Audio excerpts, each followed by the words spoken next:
नमस्कार, बहुत स्वागत आपका अनादि टीवी पर। मैं हूं आपके साथ पारुल। आज बात करेंगे अखिलेश का आजमगढ़ दांव। क्या आजमगढ़ बन पाएगा पूर्वांचल के सियासत का वैकल्पिक केंद्र?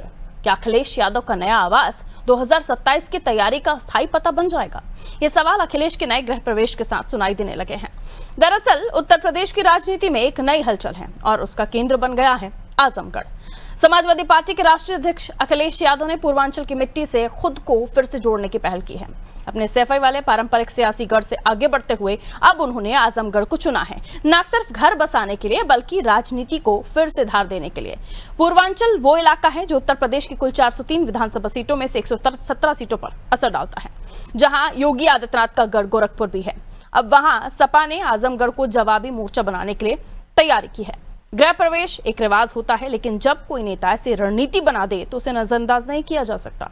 2022 में समाजवादी पार्टी ने पूर्वांचल में अपने प्रदर्शन को बेहतर किया था। आजमगढ़ जिले की सभी विधानसभा सीट, जिसमें गोपालपुर, मुबारकपुर, सगड़ी, आजमगढ़ शहर और निजामाबाद सपा के खाते में आए थे। ये वही आजमगढ़ है जिसने मुलायम सिंह यादव से लेकर अखिलेश यादव तक को संसद भेजा। लेकिन आजमगढ़ की राजनीति सिर्फ सपा तक सीमित नहीं रही। 2009 में आई है तो जब भाजपा ने ऐसे आतंकी कैंप का लेबल देने की कोशिश की थी, तब मुलायम और आजमगढ़ के लोगों ने भाजपा को करारा जवाब दिया था। तभी से ये जमीन सपा के लिए भावनात्मक और वैचारिक आधार बन गई। 2014-2019 के लोकसभा चुनाव में मोदी लहर के बावजूद आजमगढ़ ने सपा को वोट किया। हालांकि 2022 के उपचुनाव में भाजपा ने अखिलेश यादव के इस्तीफे के बाद आजमगढ़ लोकसभा सीट पर कब्जा कर लिया, लेकिन वो जीत बहुत कम अंतर से हुई थी और यही अखिलेश के लिए चुनौती भी है और मौका भी। अब सवाल उठता है कि क्या आजमगढ़ से निकलेगा सपा का नया सियासी रोड मैप? क्या सैफई, लखनऊ और अब आजमगढ़, ये तीन ठिकाने 2027 में अखिलेश यादव को सत्ता के करीब ले जा पाएंगे? आज की चर्चा इन्हीं सवालों के इर्द गिर्द करेंगे। पहले कुछ प्रतिक्रियाएं हैं, उसके बाद मेहमानों से आपकी मुलाकात। समाजवादी पार्टी के राष्ट्रीय अध्यक्ष माननीय अखिलेश यादव जी पार्टी को मजबूती प्रदान करने के लिए उत्तर प्रदेश को कई भागों में बांटा है और उन भागों का प्रतिनिधित्व करने के लिए क्षेत्रीय कार्यालय भी खोले जा रहे हैं। उसी क्रम में आजमगढ़ में कार्यालय खोला गया है। यकीनन पार्टी आजमगढ़ में कार्यालय खोलने से मजबूत होगी ताकि उस क्षेत्र की समस्याएं और आसानी से सुलझाई जा सकेगी। पार्टी के राष्ट्रीय अध्यक्ष जी लगातार मीटिंगें कर रहे हैं लखनऊ में और लगातार संगठन को मजबूती प्रदान कर रहे हैं। समाजवादी पार्टी लगातार पीडीए पंचायत कर रही है ताकि 2027 की तैयारी में किसी भी तरह की कोई कमी न रह जाए। समाजवादी पार्टी तन मन धन से बिल्कुल 2027 की तैयारी में लगी हुई है। अखिलेश जी ऑस्ट्रेलिया में गृह प्रवेश करें, इंग्लैंड में गृह प्रवेश करें या फिर आजमगढ़ में गृह प्रवेश करें, उससे उनके सत्ता में वापसी की कोई गारंटी जो है ये गृह प्रवेश नहीं दे सकता। दरअसल आजमगढ़ को केंद्र इसलिए बनाना चाहते हैं कि आजमगढ़ में संजरपुर भी है, जहां सर्वाधिक आतंकवादी पकड़े गए। बाटला हाउस कांड के आरोपी भी उसी गांव से हैं। इसलिए भारतीय जनता पार्टी को कोई फर्क नहीं पड़ता। और ये न भूले, आजमगढ़ गोरखपुर और बनारस के बीच में है और आजमगढ़ में भारतीय जनता पार्टी ने उनको पटकनी दिया है। वहां चुनाव हम जीत भी चुके हैं। इसलिए ये गलतफहमी निकाल दें कि उनके आजमगढ़ में आने से कोई बहुत बड़ा कायाकल्प होना है। 2027 का भी चुनाव परिणाम पहले की बात ही सुनिश्चित है। तो पूर्वांचल की 117 सीटें जिन पर है अब पैनी नजर समाजवादी पार्टी का पूरा फोकस वो रख रहे हैं और इसे गढ़ भी बनाने के लिए इसलिए बात हो रही है क्योंकि यहां पर गृह प्रवेश कर लिया अखिलेश यादव ने। लेकिन गृह प्रवेश कितना सियासी है ये भी समझने की हम कोशिश करेंगे और इसके फायदे क्या हैं, क्योंकि बीजेपी इसे सीधे तौर पर कह रही है क्योंकि यहां पर उन लोगों को पकड़ा गया था जो बाटला कांड के आरोपी थे और बीजेपी इतने भी कॉन्फिडेंट है कि उपचुनाव में उन्हें शिकस्त दी तो ये न समझे समाजवादी पार्टी की उनका गढ़ है। लेकिन मोदी लहर, जब मोदी मैजिक की बात होती थी तब उस दौरान भी आजमगढ़ ने वोट किया है समाजवादी पार्टी को। तो इस वोट बैंक को बचाकर रखना है, यहां से पूर्वांचल की 117 सीटों पर संदेश भेजना है, तमाम चीजें हैं। आइए इसे समझने की हम कोशिश करते हैं। हमारे साथ मेहमान जुड़ गए, परिचय आपका करा देती हूँ। हरेंद्र विक्रम सिंह जी भारतीय जनता पार्टी से हमारे साथ जुड़ रहे हैं। हरेंद्र जी का welcome. Welcome sir. Pooja Mishra ji Sapa से हमारे साथ जुड़ रही हैं, आपका भी वेलकम करती हूँ मैम। आलोक त्रिपाठी जी वरिष्ठ पत्रकार हैं हमारे साथ बने हुए, आलोक जी आपका भी बहुत बहुत स्वागत करती हूँ। आलोक जी, पूर्वांचल की सियासत जिसने समाजवादी पार्टी को बहुत कुछ दिया है, मुलायम साहब से लेकर अखिलेश यादव, और अब जब गृह प्रवेश के दौरान अखिलेश जी चर्चा कर रहे थे तो उन्होंने कहा कि हमें नाम समझ नहीं आ रहा था, फाइनली पीडीए भवन नाम दिया। और ये भी उन्होंने कहा कि इटावा मेरा दिल है, आजमगढ़ मेरी धड़कन, ये पहले भी वो कहते रहे, एक बार फिर दोहराया है। क्या 117 सीट और पूर्वांचल समाजवादी पार्टी को एक बार फिर से गेंद देगी? और जहां तक की बात है भारतीय जनता पार्टी के कॉन्फिडेंट की, क्योंकि उनके अगर पिछले हम परफॉर्मेंस की बात करें तो हाँ, उन्होंने आजमगढ़ बीट दिया, लेकिन क्या उससे पूर्वांचल या खासतौर पर आजमगढ़ बीजेपी से खसकेगा या समाजवादी पार्टी के लिए मजबूत होगा? आपका विश्लेषण इस पर सर। जी पारुल जी, देखिए, जो मुझे लगता है कि इटावा से निकलकर आजमगढ़ समाजवादी पार्टी के नेताओं का जाना पीछे मकसद ही था कि किसी तरह पूर्वांचल को कैसे साधा जाए। और पूर्वांचल की चूंकि बहुत बड़ी संख्या है सीटों में, और वहां पे एक समय समाजवादी पार्टी का कह लीजिए पूरा दबदबा रहा है, तो कैसे भी हो उस पूर्वांचल को अपने पाले में रखने के लिए, और यही कारण है कि वो जब भी कहीं जाते हैं, और चाहे आजमगढ़ की बात कर लीजिए, वो पीडीए, क्योंकि उनको मालूम है कि हमको चुनाव किस उस पे लड़ना है, और या ये कह लीजिए कि उनको ये मालूम है कि हमको भाजपा को पीडीए के मुद्दे पे ही चुनाव लड़ाना है। भाजपा जबकि प्रयास करती है कि वो पीडीए से अलग संविधान तोड़ दिया जाए, अगर या हिंदू मुस्लिम कर दिया जाए, या अन्य किसी मुद्दे पे किया जाए विकास पे, लेकिन उनको ये मालूम है कि अगर हमने पीडीए या हमने संविधान इस पे चुनाव लड़ा तो हम भाजपा को घेर लेंगे। यही कारण है कि वो आजमगढ़ में जाकर के वहां पीडीए को फिर एक बार चर्चा में लाते हैं, और पीडीए का वो कई बार अपने स्तर से व्याख्या भी करते हैं कि पीडीए का क्या मतलब होता है। वो कई चीजों को बताते हैं कि पिछड़ा भी है, ब्राह्मण भी है, सभी को बताते हैं। तो कुल मिलाकर के उनका जो लक्ष्य है वो पूर्वांचल की 117 जो सीटें हैं वो कैसे ज्यादा से ज्यादा अपनी सफलता अर्जित करें। यही कारण है कि वो अब पीछे पूर्वांचल में पीडीए का बहुत बड़ा वोट बैंक भी है, ये भी कह सकते हैं। उस वोट बैंक को साधना ही एक लक्ष्य है, और कुल मिलाकर के 2027 का जो चुनाव है उस चुनाव में, चूंकि पिछले चुनाव में भी समाजवादी पार्टी सत्ता से बाहर रही, तो बहुत जब लंबा समय सत्ता से बाहर रहते हैं तो कहीं ना कहीं जो पार्टी के समर्थक होते हैं, कार्यकर्ता होते हैं, वो भी दूर हो जाते हैं। तो इस बार का जो चुनाव होगा वो बहुत ही महत्वपूर्ण चुनाव होगा, कैसे भी किन भी परिस्थितियों में ये प्रकरण 27 का जो चुनाव है वो कैसे जीते, और उसमें पूर्वांचल का बहुत बड़ा रोल होगा। यही कारण है कि पूर्वांचल में पीडीए के जो तड़का लग रहा है वो कहीं ना कहीं समाजवादियों के लिए उत्साह का काम कर रहा है, और मुझे लगता है कि अगर ये इस तरह पीडीए पे ही चुनाव करा ले जाते हैं तो कहीं ना कहीं इनको बहुत फायदा मिलेगा। जी पूजा जी, आजमगढ़ को पूर्वांचल का नर्व सेंटर बनाना, ये वाकई बहुत बड़ा विश्वास है आपका जो आजमगढ़ से आपको मिला है? यहाँ से आप पूरी 117 सीटों को साथ पाएंगे। पीडीए भवन, अब ये तो कहिएगा नहीं कि ये नॉर्मल गृह प्रवेश था, क्योंकि यहाँ से सियासी संकेत खुद अखिलेश यादव जी ने दिया है। और दूसरी बात, अभी त्रिपाठी जी ने भी कहा, लेकिन 2022 से लेकर 2027 तक तस्वीर बहुत कुछ बदल गई है। जो पिछड़ों की पॉलिटिक्स करने वाले छत्र थे उनमें से कई सारे अब आपकी पार्टी में या तो नहीं है, या तो फिर उनकी वो हैसियत रही नहीं है वोट बैंक के लिहाज से, उनके परफॉर्मेंस के लिहाज से।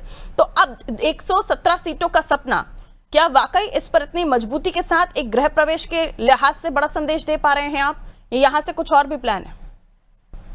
पारुल जी, आपको नमस्कार, और साथी प्रवक्ताओं को भी नमस्कार। और मुझे लगता है कि बड़ा संदेश तो दे ही पा रहे हैं जी, वरना हम आप बैठ करके इस पे चर्चा नहीं कर रहे होते। जब से उन्होंने गृह प्रवेश किया हुआ है, हम आप बैठ करके चर्चा कर रहे हैं कि गृह प्रवेश किया, वहां पे पार्टी कार्यालय बनाया, और पार्टी कार्यालय का नाम पीडीए कार्यालय रखा गया, तो ये इस पे चर्चा चल रही है। और मुझे लगता है कि कोई भी पार्टी, कोई राजनीतिक दल है जिसका जनाधार है, जनाधार नहीं भी है, वो भी जो है अपने पार्टी के लिए जो हित में कार्य होता है उसको करते हैं। आप लखनऊ, माननीय राष्ट्रीय अध्यक्ष अखिलेश यादव जी कार्यकर्ताओं से लखनऊ मिलते हैं, अभी जब वो अपने गृह जनपद जाते हैं तो गृह जनपद पे मिलते हैं, पर आप अगर देखेंगे तो डिस्टेंस काफी बढ़ जाता है। अगर ऐसे में अगर पूर्वांचल, जहां से आपको पता है कि हमें जो है सांसदीय सीटें भी पूरी की पूरी वहां की जनता हमें प्यार करती है, वहां से भी विधानसभा की भी सीटें सारी की सारी जो है आजमगढ़ की समाजवादी पार्टी को वहां की जनता ने देने का कार्य किया हुआ है। और आज से नहीं, हमेशा से दिया हुआ है। तो हमें लगता है कि समाजवादी पार्टी के ऊपर भी तो कुछ कार्यभार पड़ता है कि हम वहां पे उनको सुगमता से, उनकी कोई परेशानी रहे तो वहां पे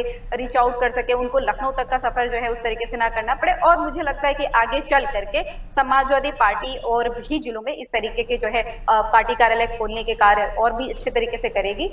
ये बहुत जरूरी है। मैं फिर कहूंगी कि कोई भी राजनीतिक दल हो, अगर वो चुनाव की तैयारी कर रहा है तो जनता से उसको कनेक्ट होना सबसे ज्यादा जरूरी है। और कनेक्ट होने के लिए बहुत जरूरी है कि जनता को परेशानी का सामना ना करना पड़े, वो आकर के आपसे इजीली अपनी बातों को रख पाए, आप उनकी समस्याओं को सुन पाए और उस दिशा में समाजवादी पार्टी कार्य कर रही है। बीजेपी आपके इस कनेक्शन को संजयपुर से भी जोड़ रही है। उनका कहना है घर इसलिए बनाया है ताकि अपराधियों को शय दे सके, यहीं से कुछ ऐसे लोग पकड़ाए गए थे। भावना जैसी हरी मुहूर्त उन्हें देखी वैसी। आपको भी पता है कि नेपाल से गोरखपुर में जाली नोट का धंधा चल रहा था। वो तो माननीय मुख्यमंत्री जी का जो है गृह जनपद है और वो हमेशा वहां से रहे हुए हैं। तो अब ये कहा जाए कि क्यों मठ में वहां से इसलिए रहते थे, वहां से सांसद इसलिए लड़ते थे क्योंकि वो जो है वहां पे गोरख धंधा चल सके, उनके नाक के नीचे जो है चलता रहे। अभी आप चले जाइए गोरखपुरी चले जाइए, एम्स के काम पूरे नहीं हो रखे हुए हैं, वो पेंडिंग चल रहा है। समाजवादी पार्टी तो जहाँ कार्य करती पूरा भरपूर करती है। आप देखेंगे वहां पे एयरपोर्ट भी बना, एयरपोर्ट पे कोई फ्लाइट आती जाती नहीं है क्योंकि एक घर है जिससे डिस्टर्बेंस आ रखी है, मानक पूरे नहीं हो रहे हैं। तो माननीय प्रधानमंत्री, उद्घाटन में माननीय प्रधानमंत्री जी से कराया गया हुआ था, तो उद्घाटन करा के बस वही एक जाती है। तो इनकी भावना ही ऐसे, ये चीजें देखते उन्होंने कि ये गलत करना है, हम यहाँ चले जाना है। हमने बोला हम तो इनका भी स्वागत करेंगे। ये अगर जो है गोरखपुर में जो कार्य किए हुए हैं उसको धरातल पे पूरा फुल पेज पे ला देंगे तो बहुत अच्छी बात रहेगी। इन्होंने उद्घाटन करा करके आज तक एयरपोर्ट चलाया नहीं, एम्स बनाने की बात करके उसको ठप करके रखा हुआ है। वहां पे जो है गोरख धंधे चल रहे होते हैं उसको लुकआउट नहीं कर रहे हैं, तो लुकआउट कर लेंगे वो ज्यादा बेहतर रहेगा। रादर ये प्रश्न करने के बजाय कि समाजवादी पार्टी या इंडिया अलायंस की पार्टियां या कोई अन्य पार्टी कहाँ अपना कार्यालय खोल रही है, उससे बेहतर होगा कि वो कार्य कर ले। उत्तर में गोरखपुर, दक्षिण में वाराणसी, ये कह रहे हैं कि बीच में आप पिस जाएंगे, आपके प्रभाव को वहीं रोक लिया जाएगा। ये आपको लगता नहीं पारुल जी, अति उत्साह है, इसको घमंड कहते हैं। होता ना कि कॉन्फिडेंस फिर जो है ठीक है, ओवर कॉन्फिडेंस जो है वो गलत हो जाता है। आपको पता होगा माननीय प्रधानमंत्री जी 5 विधानसभाओं की लोकसभा सीट से लड़े थे और 2 विधानसभा जीते हैं, 2 विधानसभा से हारे हैं, 3 विधानसभा से जीते हैं और कई दफा राउंड में वो पीछे चले हैं 2024 के चुनाव में। तो यहाँ पे जो राजनीति है ना पारुल जी, उसकी खूबसूरती है कि आप कितने बड़े नेता रहिए, ये जनता के हाथ में होता है, कब कहाँ किसको पीछे लेकर चले जाए, कब कहाँ किसको पीस देगी, कब कहाँ किसको बाहर निकाल देगी। तो मुझे लगता है ये घमंड को साइड करके उनको कार्य पे ध्यान देना चाहिए। समाजवादी पार्टी वही कर रही है, हम इनकी बातों पे ध्यान नहीं दे रहे, हम अपना कार्य पे फोकस करके कार्य कर रहे हैं। ठीक है, लौट रही हूँ आपके पास। हरिंद्र जी, 2017 में पूर्वांचल की 117 सीटों में से 106, 2022 में आई तो 67 सीटें। क्या खतरे की घंटी दिख रही है? और अखिलेश जी ने तो अब तो अपना सब बोरिया बिस्तरा वहीं डाल दिया है, बोलेगा हम यहीं पर रहेंगे, यहीं से पॉलिटिक्स करेंगे। फिर आजमगढ़ से 117 सीटों के लिए वो जब अपना संदेश देते हैं कि पीडीए भवन है, यानी जातिगत राजनीति के इर्द गिर्द ही समाजवादी पार्टी की पॉलिटिक्स चलने वाली है। और गोरखपुर से क्या इतना प्रभाव? 117 सीटें जिनमें से 67, अभी तो आपको 67 से ज्यादा बढ़ानी होंगी अगर आपको ये पूर्वांचल का आपको होल्ड चाहिए, तो कैसे करेंगे? जी पारुल जी, सही बात है। जब शेर को मांद से खदेड़ा जाता है तो वो जंगल में वहां की तरफ भागता है जो सबसे अच्छी जगह होती है। और कल अखिलेश जी ने कहा भी है कि पूरे उत्तर प्रदेश में आजमगढ़ एक ऐसा जिला है जहाँ सबसे अधिक प्यार और सम्मान अखिलेश जी को मिलता है, समाजवादी पार्टी को मिलता है। और ये बात सही भी है कि इससे सुरक्षित किला उनके लिए कोई दूसरा नहीं था। वहां से इटावा से पूरे प्रदेश से खदेड़ा गया, तब वो सुरक्षित जिले में आ जाए। वहां पर उनका वोट बैंक भी अच्छा है और निश्चित रूप से वहां वो कुछ समय तक सुरक्षित रहेंगे। और कितने समय तक रह सकते अलग विषय है, लेकिन ये कहना गलत है कि वहां से वो पूर्व को साध लेंगे ऐसा, क्योंकि यदि साधना होता तो फिर वो अपने घर छोड़ के नहीं भागते।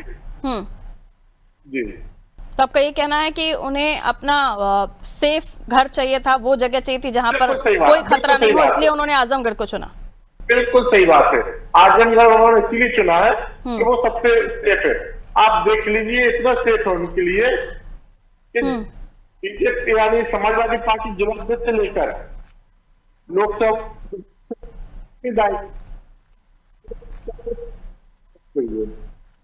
इससे ज्यादा सोचते नहीं सकता। इसलिए वो वहां पर गए कि घर से मार्ग से खदेड़ दिया गया है, तो अब जहां भी हम कुछ समय तक सुरक्षित रह सकते वहां रहे। ठीक है, वो आप कह सकते हैं इस बात को, लेकिन लगातार आपकी डबल इंजन की सरकार रहते हुए भी सपा का वोट बैंक इस क्षेत्र में बड़ा है। पूर्वांचल की तस्वीर बदलने की बात, लेकिन उसके बावजूद भी सपा की तस्वीर बदल रही है। पारुल जी वोट बैंक नहीं बोला, परिस्थितियां होती हैं, सभी संगठनों में होता है, हमारे यहाँ भी हुआ था। लोकसभा चुनाव को आप वोट बैंक नहीं कह सकते, वो परिस्थितियां अलग थी। जनता को बरगलाया गया, गलत जानकारी दी गई। उन्होंने कहा कि यदि भारतीय जनता पार्टी की सरकार फिर से आ जाएगी तो संविधान शुरू कर देगी, जिससे कुछ लोग उस चीज को नहीं समझे और उन्होंने किया। राहुल जी ने कहा कि हमारी सरकार यानी जिस दिन काउंटिंग होगी दूसरे दिन कार्यालय पर सभी के खातों में 2 लाख रुपए दिए जाएंगे खटाखट तक, उससे भी कुछ लोगों में भ्रमित हुए। और भी कई कारण थे जो हमारे पार्टी के आंतरिक मामले थे, उनके कारण भी बहुत से नुकसान हुआ, क्योंकि बहुत से प्रत्याशी हमारे यहाँ तीसरी बार टिकट मिली थी, क्योंकि उनकी लंबी जीत हुई थी, बहुत 2-2 लाख की जीते थे, तो पार्टी मान के चल रही थी। और वो भी पार्टी के भरोसे थे कि मोदी और योगी का जो ये कार्य है, विकास के कार्य है, उनकी वजह से वो जीतते आए हैं। ठीक है सर, जीतेंगे। तो उन्होंने जी उपचुनाव कम मार्जिन से जीते आप उसे भी अपनी बड़ी जीत मान रहे हैं, और आप कह रहे हैं कि उनके लिए सेफ स्पेस है। नहीं, आप बताइए, वहां तो हम जीतते ही नहीं थे, वहां जीतते नहीं थे, हमने वहां केंद्र लगाई, वहां हम जीत के आए, तो उनके घर में हमने केंद्र लगाया। हम सर इनको जानकारी नहीं है कि वहां पे जो है हमारे साथी अलग हो गए थे हमसे, और उनको 1,60,000 वोट मिले हुए थे। आप जीत का मार्जिन उठा करके देखेंगे तो आपको अंदाजा लगेगा। थोड़ा इन्फॉर्मेशन रखा करिए, इतना अति उत्साह हो जाते कहते हुए वहां से बात करके गए हुए हैं। माननीय प्रधानमंत्री जी जो है वहाँ गुजरात से बात करके आए। तो पूजा जी यही स्थिति तो अभी भी है ना, जो आप कह रहे हैं आपके साथी अलग हो गए थे इसलिए आप कमजोर पड़े। एक सेकंड वापस आइए, आपने कहा आपके साथी अलग हुए, आप कमजोर पड़े, राजभर आपके साथ है नहीं। पल्लवी पटेल का वोट बैंक क्या चल रहा है सभी को पता है। कर रही हूँ मैं, आप 4 ही नाम लूं, मैं गुड्डू जमाली की बात कर रही हूँ मैं, जो वहां से प्रत्याशी थे। जो फैक्ट की बात करिए ना, राजभर जी का देखिए कोई भरोसा नहीं है, अभी उनके साथ में पल्लवी पटेल जो खुद आपके सिंबल पर लड़ी, नहीं तो उनकी स्थिति क्या होती है आलोक जी बेहतर समझाएंगे हमें। तो पल्लवी पटेल, केशव मौर्य, संजय चौहान, स्वामी प्रसाद मौर्य, क्या ये अब आपके साथ हैं? नहीं है, और अब आप खुद मान रही हैं कि आपके साथी आपसे अलग हो गए थे, इसलिए समाजवादी पार्टी वहां पर बैकफुट पर आई। चुनाव अलग लड़े हुए थे, इसीलिए जो परेशानी हुई थी, वरना वो भी नहीं होती। उन्होंने जो है 1,60,000 वोट पाए हुए थे। आपको पता है क्या मार्जिन है? बात कर लीजिए। बाकी जो दलों की बात कर रही है आपको पता है कि उनका 2024 में क्या हाल हुआ था, और जो 2022 में लड़ रहे थे, अगर वो हमारी पार्टी के प्रत्याशी ना मिले होते तो आपको पता है कि राजभर जी के पास में जो विधायक है ना, चाहे वो जौनपुर का एक विधायक रहा हो, चाहे वो पास अंसारी रहे हो, वो समाजवादी पार्टी के कैंडिडेट उनको मिले हुए थे, इसलिए विधायक रहे। अपने कैंडिडेट लड़ा कर तो वो आज भी विधायक नहीं बना सकते हैं। और जो आप कह रहे हैं पल्लवी पटेल जी, हाँ बिल्कुल हमारे सिंबल पर थी, कभी वो विधायक बनी। अगर हमारे सिंबल पर नहीं होते तो ये हमारा सिंबल इंपॉर्टेंट है। मैं बोल रहा हूँ कि आजमगढ़ में जो बाई इलेक्शन जो है जीते ना, क्योंकि गुड्डू जमाली जी ने अलग चुनाव लड़ा हुआ था, बाद में हमारे साथ में आ गए। तो यही वजह रही कि अपनी खसकती जमीन को, अपने गढ़ को खसकता हुआ देखकर अखिलेश जी को घर बनाना पड़ गया, गढ़ बनाना पड़ गया। चारों जी जो जिसको जो मानना है मानता रहे। समाजवादी पार्टी फैक्ट्स पर आप बात कर रही हैं, तो यही तो चीजें फैक्ट्स में निकल कर सामने आएंगी कि पिछला आपने जो रिकॉर्ड देखा उसमें आपको अच्छे नतीजे नहीं मिले, और यही लगा आपको कि जो हमारे पास से कम से कम उसे तो हम सहेज के रखें। हमें अच्छे नतीजे नहीं मिले, हमारे पास में 10 ये उपचुनाव अभी पिछला 2022 जो आप खुद मान रहे हैं। ठीक है, वो अगर उपचुनाव की आप बात करो उसका मैंने बता दिया आपको। तो हमारे पास में अभी भी तो वही स्थिति, अभी भी वो स्थिति बदली नहीं है बहुत ज्यादा। नहीं, आप छतरपुर के बगैर उत्तर प्रदेश के पूर्वांचल की पॉलिटिक्स जिन पर पिछड़ों पर, ठीक है, पिछड़ों की पॉलिटिक्स पर अपना दबदबा रखने वाले दल, उनके बगैर अगर आप आगे बढ़ना चाहते हैं तो फिर नतीजा उपचुनाव आता है। ठीक है, लौट रही हूँ, हमारे साथ त्रिपाठी जी भी जुड़े हुए हैं। त्रिपाठी जी आप अपना वक्तव्य तो रखिए, लेकिन सवाल ये भी उठ रहा है बार बार कि क्या वाकई जैसे बीजेपी का कहना है कि इनको जो सेफ जोन दिखा वहां पर इन्होंने आके अपना घर बना लिया कि कहीं ये ना निकल जाए, और दूसरा ये कि अब तक के चुनाव को देखते हुए अब सिचुएशंस अलग हैं, मोदी वेव्स, मोदी लहर, और अब थोड़ी सी चीजें अलग हो गई आते जाते। इस बार एंटी इनकम्बेंसी भी जबरदस्त होगी। तो क्या पूर्वांचल में ये जो टेक लिया है, ये शिफ्ट जो लिया है अखिलेश यादव ने, ये उनको सपोर्ट करेगा? और अभी हाल ही में जो दावे हो रहे हैं कि क्योंकि यहाँ से सूरजनगर की बात हो रही है इसलिए समाजवादी पार्टी को आना पड़ रहा है, इन दावों में कितना दम? जी त्रिपाठी सर।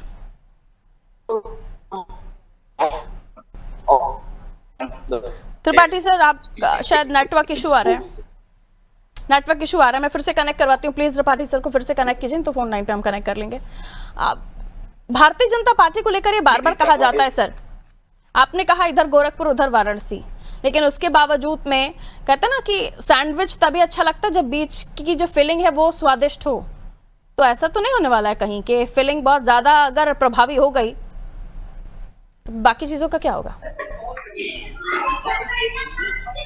हरेंद्र जी, हरेंद्र जी, इधर गोरखपुर उधर वाराणसी, लेकिन बीच में आजमगढ़, और आजमगढ़ अगर ज्यादा प्रभावी हो गया, सैंडविच की फिलिंग ज्यादा प्रभावी हो गई, फिर क्या होगा? टेस्ट खराब आपका? नहीं पारुल जी, ऐसा नहीं है, क्योंकि जनता विकास देख रही है और डबल इंजन की सरकार ने जो विकास किया है। तो भी आप आजमगढ़, डबल इंजन की सरकार के बावजूद भी आप आजमगढ़ में बहुत छोटे से मार्जिन के साथ जीतते हैं। अभी छोटे से हमने सेंध लगाई है ना, छोटे से हमने एंट्री की है।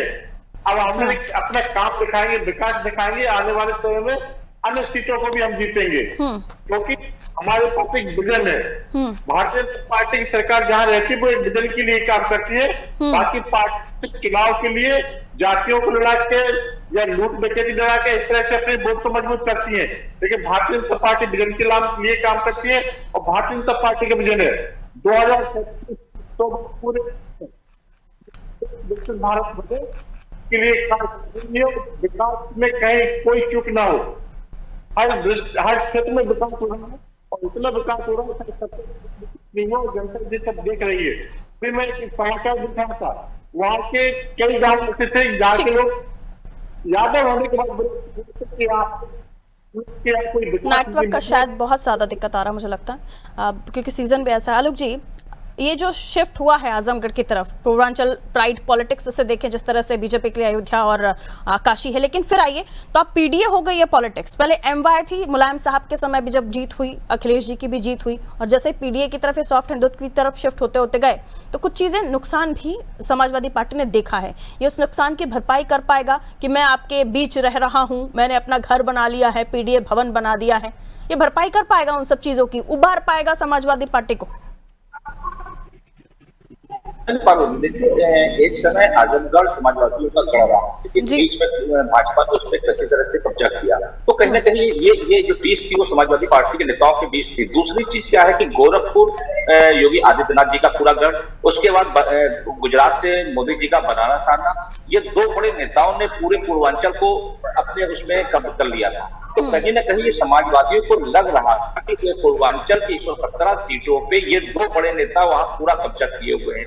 यही कारण है कि आजमगढ़ में पीडीए के नाम पे कार्यालय खोल करके कहीं ना कहीं वो चूंकि जो सपा का जो यादव वोट बैंक कह लीजिए या जब मुलायम सिंह अखिलेश जी का जो नाम है उसको लेकर के वो पूरा पूर्वांचल, तो यानी कि अब गोरखपुर और बनारस के बाद आजमगढ़, ये पूरा पूर्वांचल को मतने का काम करेगा।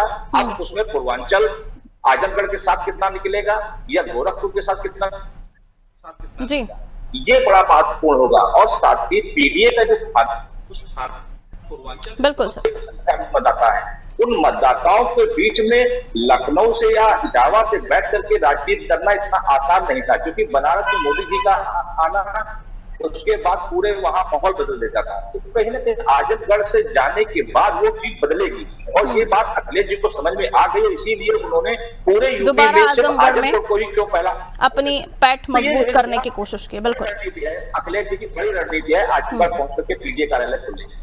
बहुत शुक्रिया आप सभी का हमारे साथ चर्चा में जुड़ने के लिए। पीडीए कार्यालय खोलना है, पीडीए भवन बनाना, अखिलेश जी का आजमगढ़ शिफ्ट होना एक बहुत बड़ा पॉलिटिकल मूव है अखिलेश यादव के लिए, समाजवादी पार्टी के लिए। और ये political move Bharatiya Janata party में टेंशन जरूर पैदा कर सकता है, क्योंकि गढ़ है आजमगढ़ समाजवादी पार्टी का। हाँ, पिछला उपचुनाव छोड़ दीजिए, हालांकि भारतीय जनता पार्टी को बहुत कम मार्जिन से जीत मिली थी, लेकिन एक डेंट देने का काम भारतीय जनता पार्टी ने किया था। तो मथने का काम करेगी इधर बनारस, तो दूसरी तरफ गोरखपुर और फिर आजमगढ़। तो पूर्वांचल मथने वाला है इस बार की राजनीति में। लेकिन 2022 के बाद 2024, अब 2027 क्या कुछ बदलेगा, क्योंकि अभी वक्त बहुत है। आने वाले समय पर किस तरह की वेव्स होती हैं ये तो समय के साथ पता चलेगा, लेकिन एक ग्राउंड बनाने की कोशिश जरूर की जा रही है। जातिगत राजनीति के साथ पीडीए भवन नाम देना सीधा मंशा समाजवादी पार्टी का अखिलेश यादव की दिखाता है कि आगे वो किस रोड मैप के साथ चलने वाले। दीजिए इजाजत, नमस्कार।